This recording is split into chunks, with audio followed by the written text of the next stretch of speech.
Me and my wife, we've had many difficult conversations. And I always tell my wife this whenever she feels like she's done something bad to make us have an argument. I say, no, like that's not how we look at it. This is an opportunity to have a conversation we would have never had if things were good.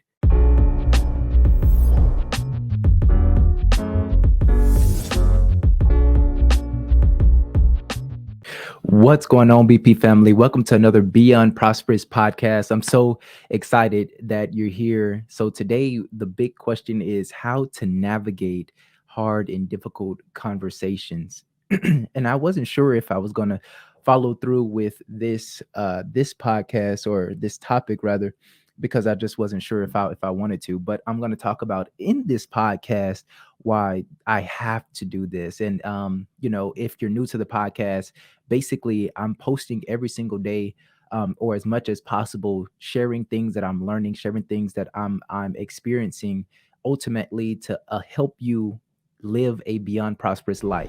And when I say beyond prosperous life, I'm talking about living a life where everything is purposeful, where your relationships are purposeful, your business is purposeful, your career, everything. You as a parent, it's purposeful.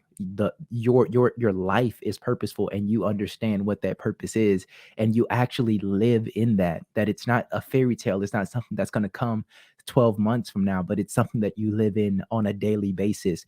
And so with this difficult, hard conversations, let's go ahead and jump right into it. And so a quick backstory of why this is the topic for the day is because me and my wife, we had a difficult conversation, and it didn't turn into an argument or anything like that. But nevertheless, it was difficult. It was awkward. It was silent, it was times where it was just quiet because not knowing what the next thing to say in order to make sure that we don't get to that point. We don't cross that line of having an all out argument about something that we don't necessarily have to argue about.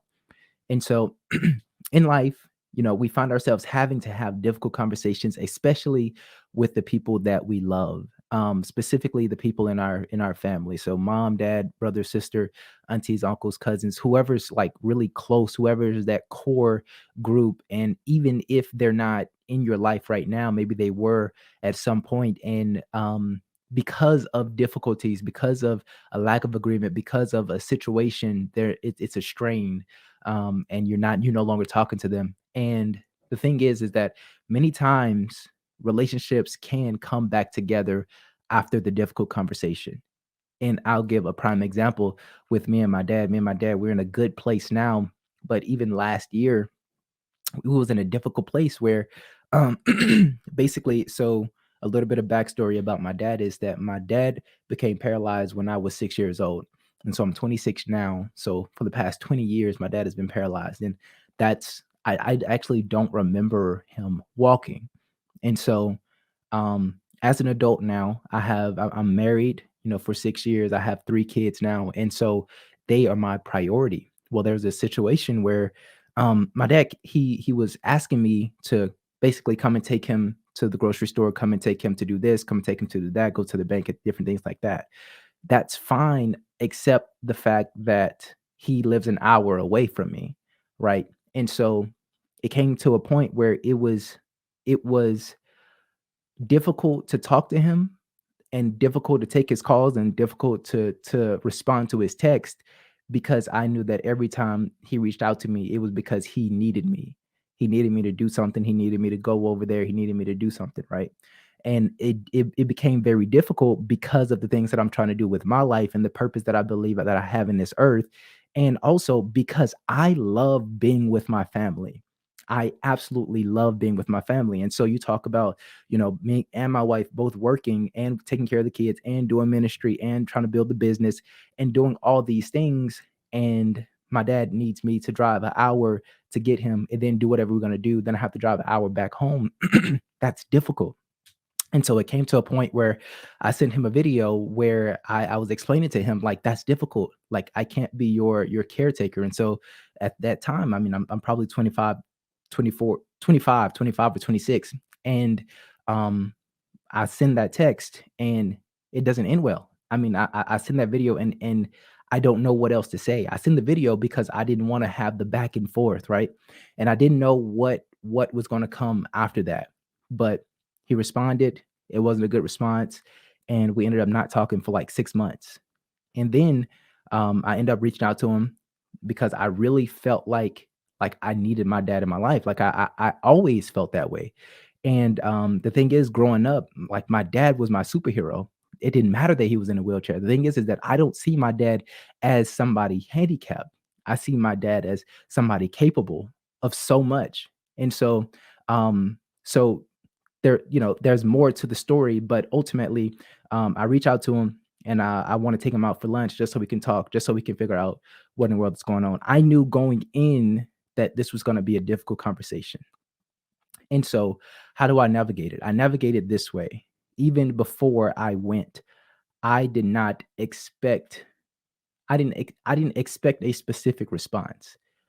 I expect I had already in myself forgiven him for whatever, for the time, for the whatever, like on my end. And I didn't expect him to forgive me. I didn't know what it would look like for us to move forward, but I knew that we needed to have a conversation. Right.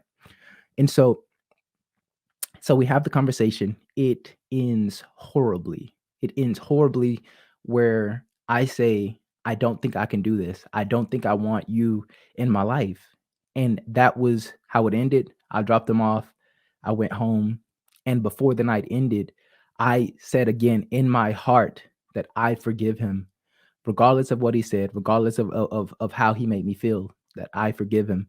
And if he texts me, if he calls, that I will answer. That was it. That was the agreement that I made with myself. He ended up calling me the next day. There was no apology. There was no anything like that. But we were good. We were good. Like, because I can't live my life based off of everyone else's response.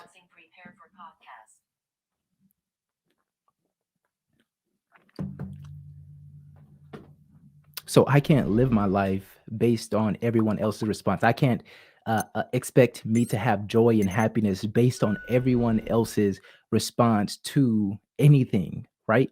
So that's something that I can't control. And so, getting back to my notes, so typically typically conversations are difficult when two people cannot agree and they see things differently. So the point of difficult conversations is not to argue or to win necessarily. It's ultimately to reveal truth. So the thing is that means it cannot just be your opinion. It must be truth. So for me, the truth comes from the Bible, right? And so when I approach this conversation with my dad, this is what I believe, and this is what I believe the Bible says, that you must leave your mom and your dad, and you become one flesh with your wife. So that means that your wife is your number one priority. For me, my wife is my number one priority, and my kids are my priority as well. And so that means that whatever I do, it first has to go through a filter of my wife being first, and then my kids being my priority, and everything that I need to do in order to make sure that I'm providing and protecting them in multiple different areas. Like, what does that look like? And protecting my time is something else that has to be protected and provided, when it comes to my family. And that is priority to me. That is not like a little bit of priority. That's like that is this is my life. This is what I love. Like, I love being with my family. And um so the truth is, most people tend to avoid these conversations. The truth is, most people tend to avoid these conversations. I've had the most difficult conversations probably in the past 2 years, more difficult conversations in the past 2 years than I've ever had in my life, because I was a person that I did not like confrontation, and I still don't like it, but I refuse to live a lie. I refuse to live in the dark. I refuse to not have joy. I refuse to carry burdens that if I just have a conversation that the burden can be gone. I refuse to live that way anymore. And so so I found myself having these more difficult conversations. And so how do we navigate it? And so like I said, the truth is, most people tend to avoid these conversations. And I believe that this is wrong, and it's also weak. Why? Because you can't fix something that's not brought to the light. You can't fix something that's not brought to the light. And so things that have happened and it's behind the scene, nobody is talking about it. Nobody wants to talk about it. And we sometimes think that time alone is going to resolve it. Many times when there is unforgiveness, time alone will just bring resentment, right? And so that's why you have to have these difficult conversations. And so at the time, or at the same time, there is a patience that must be had when communicating with someone you disagree with, but desire to keep the relationship afloat.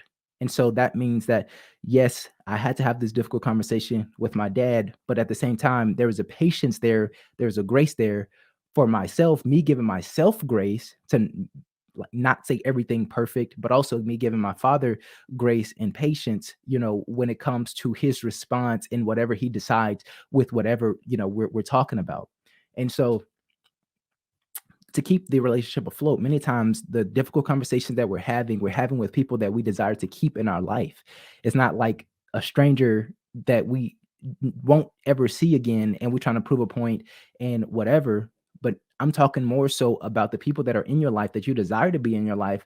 It doesn't even have to be the day to day, but people that you desire to keep relationship with and cherish the relationship. How do you navigate these difficult conversations? We're all people, we all have our things that we're doing, we all have things that has went on that's in the back of our mind that we don't really want to talk about. And there's also a time to talk about everything. There's a time to talk about it. So it's not just like when times are crazy, it's like, let me just bring this up to put it in your face, but more so coming in, understanding that you've already forgiven them and that you don't expect them to forgive you, even if they get offended by what you're about to present to them, because what you're about to present to them is something that actually happened. It's not like fairy tale. It's not like it's not just you made me feel this way, but it was like these actions did this to me and it hurt me in a way that it's still difficult to be around you, whatever. Again, that's just an example. All right. So that leads to kind of more so the way to do this, a little bit more navigation. If at all possible, never have hard conversations when things are heated. Because many times when things are heated, we're not thinking the same way. We're not thinking in a way that is going to lead to a resolution. So if at all possible, never have hard conversations when things are heated. Many times it's easier to have those conversations when things are cool. Now, will things get heated once you start having this conversation? It definitely depends on the temperament of the other person and it depends on how you present it. But at the same time, that you almost can't avoid it getting heated. You can come in and you can present it in a way that's not offensive or whatever, and it still get to where what it is because you can't control their response. And so, um, if at all, and if things do end up heated, understand that a calm response turn away wrath. And this is another biblical principle. It comes from Proverbs 15:1 and 2. It says, "A soft answer turns away wrath, but a harsh word stirs up anger. The tongue of the wise commends knowledge, but the mouths of fools pour out folly." So ultimately, when you understand that even in truth, you can speak a soft answer. So truth, while it can be difficult, it doesn't have to be harsh, right? And so harsh words, that is what stirs up anger. So with you yelling or you saying things that you already know is gonna tick the other person off or make the other person upset, like again, even if you can respond in a way and you can present in a way where your answers are calm and your answers are soft, that is how you navigate it. And so I'm not trying to convince you to believe what I believe, but I'm saying that this is a principle that is not going anywhere. This is human nature, that when somebody is in uproar and you come back with a soft, gentle answer, at some point, whoever's in control of the conversation, the level will go to them. So if I'm speaking softly, if I'm speaking with a soft answer, eventually you can't continue to yell unless like you're not looking for a resolution. You're only looking to argue, right? And that's not the best time to have or to find the resolution with the other person anyway. And so The thing is, you can't control the other person's response, and we know that. We understand that.